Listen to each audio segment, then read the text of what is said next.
Princeton Senior High School welcomes you to Tiger Country, the home of Tiger Pride. With an enrollment of more than 950 students, Princeton High is the largest of 7 high schools in Mercer County, West Virginia. The school is situated within the city limits of Princeton on Stafford Drive, in sight of U.S. Route 460. The school is within half a mile of Princeton Community Hospital and the Princeton Fire and Police Departments.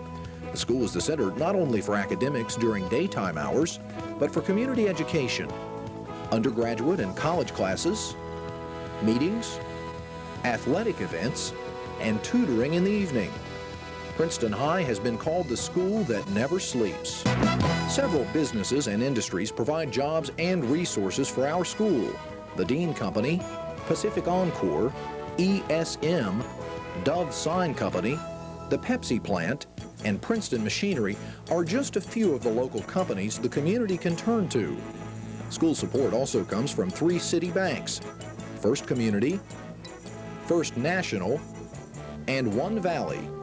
Other businesses that employ much of our student population are the numerous fast food restaurants along Stafford Drive, as well as 5 major grocery stores.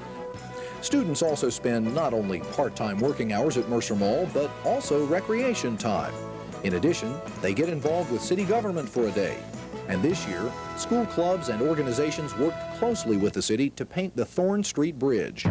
Princeton area churches work together with the high school, providing speakers for classrooms and graduation, as well as using their facilities for meetings and concerts. A major asset to Princeton High School is the accessibility to the 3 local colleges: Concord College, Bluefield State College, and Bluefield College. It's not unusual to find our students at the library of all 3 of these schools. The librarians and staff encourage our students to take advantage of their extensive facilities. Princeton City Library also finds many of our students using its resources. Princeton Senior High staff and students are fortunate to have a variety of recreational areas in less than an hour's driving time of Princeton. In the fall and spring, students enjoy the activities at Pipestem State Park, Glenwood Park, Bluestone State Park, and the Princeton City Park and Recreational Building. In the winter, our faculty and staff hit the slopes of Winter Place. Several service organizations within the community work very closely with Princeton students to encourage them to take part in local service projects. Kiwanis and Rotary both sponsor school service organizations, Key Club and Interact. Each month, 2 of the students eat lunch and meet with these organizations. Both the Moose Club and the Elks provide scholarship money and room for student meetings and projects. Students show their civic pride each spring by contributing to the Bloodmobile when it comes to the high school. And spring is a time for Special Olympics, when students provide assistance for the games.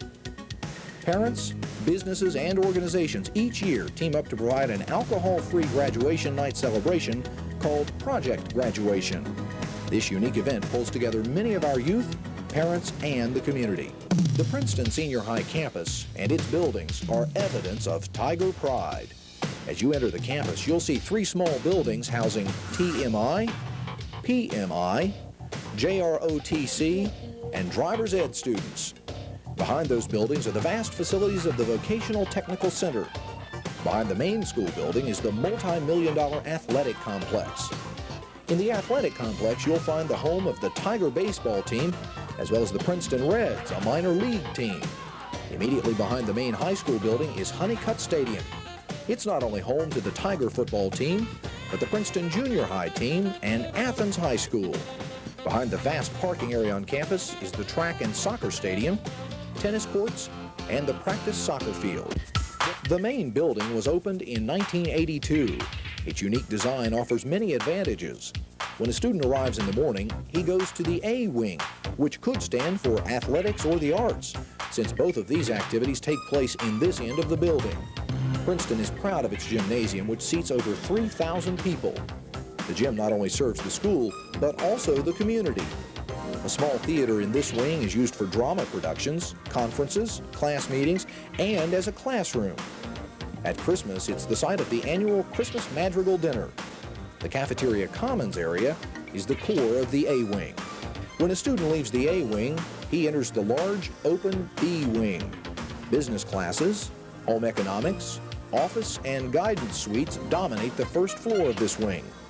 An elevator for physically challenged students is centrally located in the B wing. On the second floor of this wing, students are enrolled in science and art classes and have access to a dark room. The science labs not only have lab stations, but seating for classroom lectures. The art room was designed for optimum lighting and was constructed with storage and wall space for student work. The third wing at the high school has as its center core the Library Media Center. This center is filled with new technology for research with its CD-ROM computers and computer circulation system. Surrounding the Media Center on the first floor are English, special education, and foreign language classrooms. One unique feature on the first floor is the Macintosh Writing Center, where all students gain writing experience on the Macintosh computer. On the second floor of this wing, students attend social studies and math classes. Math classrooms are overflowing with computer technology. In one classroom on the second floor, students can take Russian, Japanese, German, Latin, and physics. This room is home to the Satellite Instructional Program. Tiger Pride echoes through the halls of Princeton High School. Students have access to courses and organizations to fit every interest: writing, singing, promoting school spirit, videotaping, supporting community programs, furthering career interests. All add to the total educational experience at Princeton High School.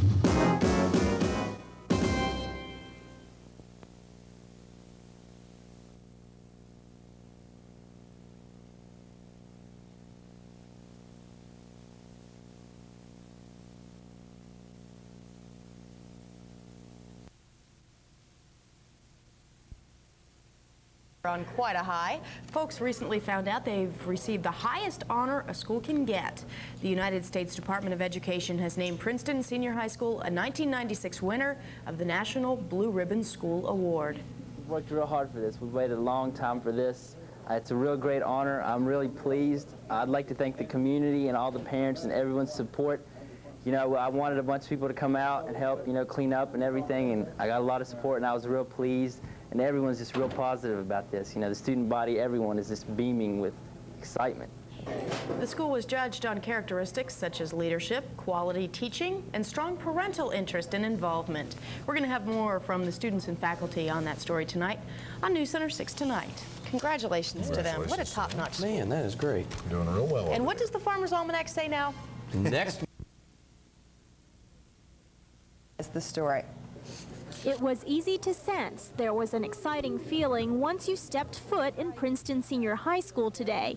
And why shouldn't there be? Princeton High School is among the elite now. The school has been named a 1996 winner of the National Blue Ribbon Award by the United States Department of Education. In January, Princeton Senior High was honored the School of Excellence Award and then went on to get the state blue ribbon. Now, students and faculty have won national bragging rights, the highest honor given to a school. Talk to anyone here and they'll tell you it's been a long time coming. Literally hundreds of hours of work have gone into this. After a year and a half, we've logged in over 600 hours, and we are just excited about the team effort that went into getting this wonderful award. I don't know of another high school south of Charleston that has been recognized as a National Blue Ribbon School. Capitol High School in Charleston received it in '94, I believe, but I don't know of another high school that has received it south of Charleston. We are the first and maybe the only one. And as you might imagine, students here are ecstatic about being among only about 100 schools nationwide to carry such an honor. Words can't describe how I feel. I feel spectacular, awesome, flabbergasted all in one. The student body, everyone is just beaming with excitement. You know, we've got our little pins and the blue ribbon and the blue and white and everything, and we're just real excited. So aside from wearing ribbons and holding their heads high, students and faculty are now trying to figure out how to celebrate. And from the looks of things, it could mean a whole day without classes sometime this spring. In Mercer County, Anna Cadet, News Center 6. Beckley city officials probably consider services to go head-to-head for customers. It will be immediately. As you know, by the passage of the bill and the signing by the President, the local phone companies have the ability to go directly into cable service. I don't know what our local phone company's prospect is, but you'll see that happen very quickly. It also allows what you now know as cable companies to go into the phone company business. The theory is increased competition could mean cable and long-distance phone prices will go down. Already a lawsuit has been filed to stop an anti-smut provision of the bill from taking effect. The ACLU claims it violates free speech. It does not look at AIDS and the young. She'll talk to area medical professionals who treat AIDS patients. Who is responsible for keeping our kids informed of the dangers? And how can we protect the next generation from what could be the plague of the 90s? It's a series you must watch, AIDS and the Young, starting Monday, only on News Center 6. About how it's spread. Well, now more than 15 years later, most people understand how the AIDS virus is transmitted. But despite that, its numbers are still on the rise among our youth. Well, tonight, News Center 6's Penny Moss begins a week-long look at AIDS and the young. We first meet one man who's waging his own battle against the lethal virus. In the last 15 years, Dr. William Harden has been on a mission, trying to convince high school students, adults, everyone who needs to get the message that HIV is no stranger to the small-town life in southern West Virginia and southwest Virginia. As far as I'm concerned, everybody's HIV positive. You're HIV positive, you're HIV positive, and the only way that you know that you're not HIV positive, you've been tested. At first, the disease was mysterious and frightening, but many people, including teenagers, saw themselves as the last ones who could possibly be at risk. We've got kids coming up who are just very, very sexually active. Now Dr. Harden doesn't do so many seminars because young people know the ABCs of AIDS. It's taught in schools how it's transmitted and how it's not. Problem is, too many still don't get it, that they are vulnerable. Man, I tell you, it's like knocking your head against the wall. You tell them and you tell them and you tell them and you tell them. And it's just like, it's not going to happen to me. Not going to happen to me. But it does happen. Dr. Harden usually treats 15 to 20 AIDS or HIV patients at a given time. I probably lose 4 or 5 patients a year, young men and women. He says when teenagers are concerned, it's not usually a matter of not knowing the dangers, but not believing their healthy-looking boyfriend, their attractive girlfriend could be infected. The 10-year average span between initial infection and full-blown AIDS plays a big part in the denial. They're in the 9th grade and see somebody, if somebody gets pregnant, they'll see that feedback immediately. If somebody becomes HIV positive in the 9th grade, all their friends will be gone. I mean, 8 or 9 or 10 years later. Let me just stress this much. I know of a significant number of HIV patients in this community who see nobody, who are sexually active, both straight, that is heterosexual, and gay. So what will it take to give teens a wake-up call? Harden says he doesn't have the answers, but he says more than anything, it's up to parents to instill in their children the values and strength that can allow them to make the right decisions. Penny Moss, News Center 6. And tomorrow, On the danger list. News Center 6's Penny Moss joins us now with part 2 of her special series, AIDS and the Young. Penny? Kevin and Sherry, today we take a look at how parents can take an active role in their children's lives to help them face the tough decisions. Peer pressure can be a formidable foe with teenagers who want to fit in with friends who might be making risky choices. One Greenbrier County family says open communication is crucial in giving kids the foundation to make the right decisions. It's a sight that unfortunately is all too rare. Mom and her 4 kids having a comfortable discussion about one of the big taboos, premarital sex, and all of the risks that go along with it, including AIDS. But openness is what this family is all about. I've came to her several times about anything from friendship separation to losing a boyfriend or talking about sex, anything. I can approach her about anything. Mother Jean Skaggs says she lets her children set the pace, from basic questions from 7-year-old Stephanie and 10-year-old Mark to the more in-depth concerns of 12-year-old Jenny and 17-year-old Cassie.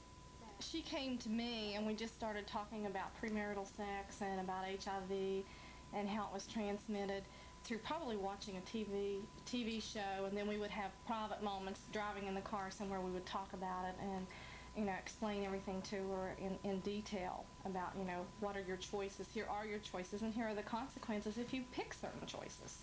Jean says despite full-time jobs, she and her husband work at staying involved in their children's lives. Husband Mark planned to be a part of this conversation, but his duties as a minister kept him away. We're always open no matter what the topic, and we advise them on what's right and wrong, and then trust them to do what's right. If you don't have anybody to show you the right way and to guide you and to give you just a little push when you need it, then you're definitely not going to be on the right track. Choosing the wrong path can be a deadly mistake. Healthcare workers say for every HIV-positive case, there are an estimated 10 to 20 others who don't even realize they have the disease. Those numbers reach into every age group, including teenagers. Jean Skaggs says that's why it's so important for parents to keep the lines of communication open. A lot of parents just aren't open with their kids. They don't want to talk about sex. They try to shove it under the rug, or they don't want to talk about AIDS. And you can't be that way with teenagers today. You have to be open and honest with them. And, you know, they're going to experience life either the right way or the wrong way. And it's up to you to, you know, help them decide which way to go. Penny, is there anything that this family in particular says they think is effective when it comes to opening these lines of communication? They say more than anything, parents just need to not judge their children's behavior. One of the reasons children don't open up to their parents a lot of times is that they just don't want to disappoint them. Okay. So what do we expect to see tomorrow? We'll talk to a group of teenagers about their behavior, their friends' behavior, and how they relate that to the AIDS crisis that exists all around them. Okay. Thank you much, Penny. Eventually kill them. News Center 6's Penny Moss joins us with part 3 of her special series, AIDS in the Young. Penny? Kevin and Sherry, it's a terrifying thought, but healthcare officials estimate there are literally hundreds of high school students in West Virginia who could be infected right now with the AIDS virus. Even worse, they don't realize they're possibly transmitting the disease to everyone they have intimate contact with. Today we hear from some high school students about their attitudes about AIDS. High school is supposed to be the best time of their lives with all the newfound freedoms to drive, to date. But the indiscretions of youth could result in a death sentence. Healthcare workers say high school students are at particular risk for sexually transmitted diseases, gonorrhea, syphilis, AIDS. Many kids have multiple sexual partners, and they're under the false security of youth that nothing bad will ever happen to them. The truth about what teens say many of their friends are doing right now is shocking. A lot of my friends, they will sleep with anybody. They do not care, and a lot of them don't use protection, and it scares me. I'm scared for a lot of them because when I was in junior high, I remember a lot of my friends, they were sleeping with everybody. I think immaturity has a lot to do with it. Younger people have this feeling that they're immortal and just, you know, can't be hurt by anything. Phyllis Davis teaches AIDS education at Princeton High School with an emphasis on abstinence as the only safe alternative. She says the kids know the facts, but too many don't think they apply to them. The majority of them have never been tested for AIDS. The ones that are sexually active could be carrying it right now and not know it, but they don't think it's them. It's someone else. They say she looks good, so, I mean, she can't have nothing wrong with her because she's not walking around coughing or nothing. So, I mean, I guess it's their appearance, because if they don't look like they're sick, you know, more than likely you won't think they're sick. I think that it needs to be stressed that you need to care more about yourself, care more about your body and what you're all about. I think low self-esteem has a lot to do with letting peer pressure get in the way of your decisions and letting a guy or a girl pressure the other one into sex. These students don't know what it will take to make their friends and classmates face the real risks. They're afraid that by the time the reality hits, it'll be too late. Sometimes I just want to go up and say, well, hey, think about it. Don't just jump in to bed with somebody. It's a really sad situation, and a lot of people's lives are going to get messed up right now at this point in time, and they don't know it yet. Now, these students told me that a lot of their classmates exchange sexual partners, so if just one of them is HIV positive, You can imagine how quickly it can spread. And this high school is really no different from any other high school in this area. Just too many kids are taking part in some risky business. Penny, what are we going to look at tomorrow? Tomorrow we're going to go to the health department where HIV testing is free and confidential to show you just what is involved in the process. It's a little scary, but we want to show you what is involved in it. Okay, thank you, Penny. Well, teens in southern West Virginia face other difficult problems. The Kids Count survey found in many area counties the most serious problems, teen deaths, the teen birth rate, delinquency, were all on the increase. And then there's Greenbrier County. News Center 6's Anna Cadet reports. Good news for Greenbrier County kids. And WVVA Television 6. At 17 years old, Courtney Dickerson has already established quite a list of credentials. Student body president, American Christian Honor Society, and she will be graduating near the top of her class this spring. But with a graduating class of 13, Courtney is quick to play it down and in a humorous manner. It's not too hard to be at the top of your class, I suppose. But Courtney is proud of her accomplishments and has already set goals for the future. Next year, she will be a freshman at Bluefield College, where she will pursue a career in education. I love little kids, and I like helping them, and I've always wanted to be a teacher ever since I was small. Courtney is a lifelong student at Mercer Christian Academy and hopes to someday be a teacher there as well. If she teaches as well as she learns, she will be a welcome addition. A good organizer, respected by her students and the staff here. And she's just really a sweet young lady. We enjoy having her so much. She's also been here all 13 years, and so she sort of stands out in that area. A high school volleyball player, statistician for the girls' basketball team, and without a doubt, our student of the week. Well, many teens want to believe that they're not at risk, but if they are sexually active, they are at risk. Penny Moss joins us now for part 4 of our series, AIDS and the Young. That's right, Kevin and Sherry. We've tried to open some young people's eyes about the real risks of HIV, but what happens after that? This evening we take a look at a local health department where anyone can go for free confidential AIDS testing, whether it's just for peace of mind or because of a real possibility of infection.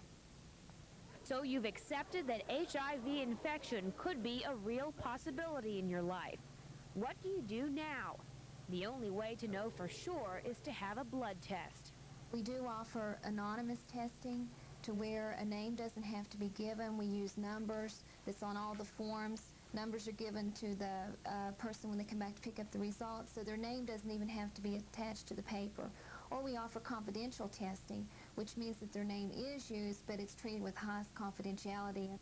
Healthcare workers don't just draw blood and send the patient away. They do extensive counseling before the test to discuss what might have put the patient in danger. In most cases, it is having multiple sexual partners. That's anything beyond one lifetime partner in a mutually monogamous relationship. People do not start off to have multiple partners. They get involved in a relationship, and then a year later they break up with that person, and then they're in another relationship. So before they know it, they've been, let's say they end up with 5 sexual partners. Well, if their 5 sexual partners had 5 sexual partners, they've been exposed to 125 different people. The nurse also explains how the test works and how a positive result is determined. Blood that tests positive to an initial test is retested, and then another more sophisticated test is administered to detect HIV antibodies in the blood. Only if that third test also reacts is a positive result returned. Sometimes the hardest part is waiting for those results to come back. Many times they don't return for the results. We have lots of results locked up that patients have not come back in for. You know, they worked up the courage to get tested, and then they don't come back, you know, to get them. When a patient does receive a positive result, the health department continues its counseling and helps the patient with additional treatment, lining up an appointment with a doctor, helping them find resources to pay for the treatment if they don't have insurance. But healthcare workers say that's a job they'd rather not perform. Judy Bolton says the time to act is before a deadly infection. As a parent myself of 2 teenage boys, I think that we have to stop expecting that our teenagers are going to be sexually active and there's nothing that we can do about it.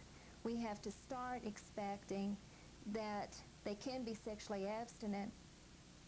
Now, Bolton stresses that no matter how healthy a teenager feels, no matter how healthy his or her partner looks, if either one has been intimate with anyone, they could be infected with HIV. And she says that no matter what the media reports about safe sex are, there really is no such thing as safe sex unless it is no sex.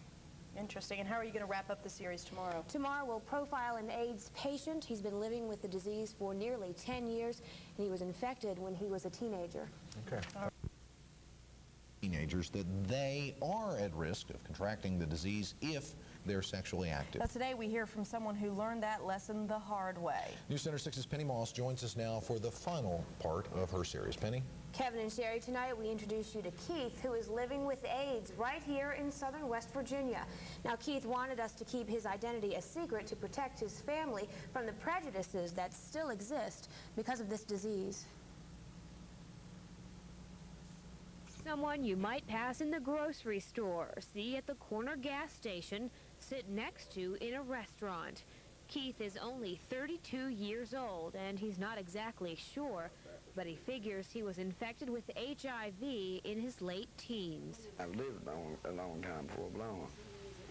A lot of people just stay positive for a long time, so I don't know. This is just the strangest virus I've ever heard. I mean, strangest. So many of my friends have died. He's speaking out today to warn others not to be conned by the false security that it won't happen to me. Keith was stupid. Even back then, I knew about the disease a little bit. I should have watched out. Keith was stupid. I tell you, I have never had syphilis, never had gonorrhea, never even had crabs or anything like that. First one I get, first social disease I get is AIDS. Nearly 10 years ago, Keith started noticing purple splotches on his skin. He would learn it is Kaposi's sarcoma, a cancer common among AIDS patients whose dismantled immune systems can't fight off diseases. Keith says he's lucky he has a supportive family to lean on when so many others don't. Now he does all he can to teach his family about the disease, especially the children. I think there's a lot of good came out of me having this disease already in my family, from the children and stuff seeing me, especially since I've got, you know, the purple spots. That's obvious to show the kids, hey, look, you know, if you do this, you're going to have purple spots like this.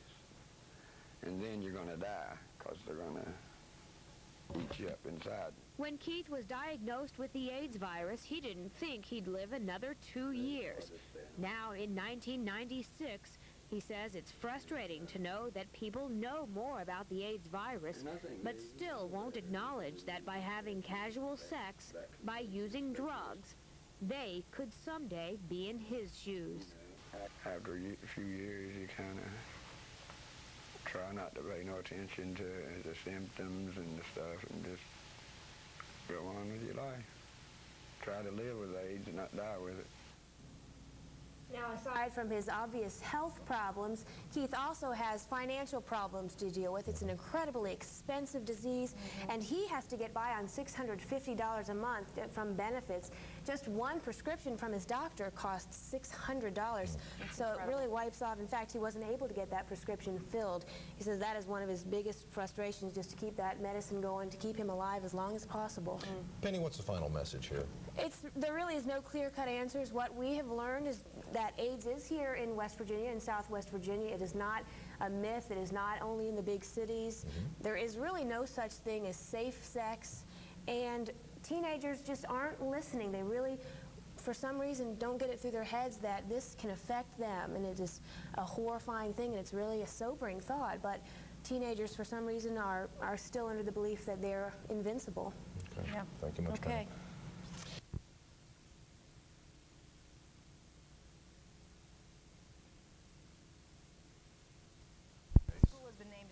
Blue Ribbon School. We told you that, but today, the celebration. Congressman Nick Rahal was on hand today to present the school with the National Blue Ribbon Award, an honor bestowed for all-around excellence. Involvement, and all of that has been exemplified here at Princeton Senior High School, and this will now be a model for high schools nationwide to emulate. The award is handed down Education, the National Department of Education, Princeton Senior High is only the second school in the Mountain State to ever achieve this top honor. Hats That's off super. to the kids, the teachers, And the principal there. custodians, everybody over there. Good job. Okay. That's the news for this evening. Thank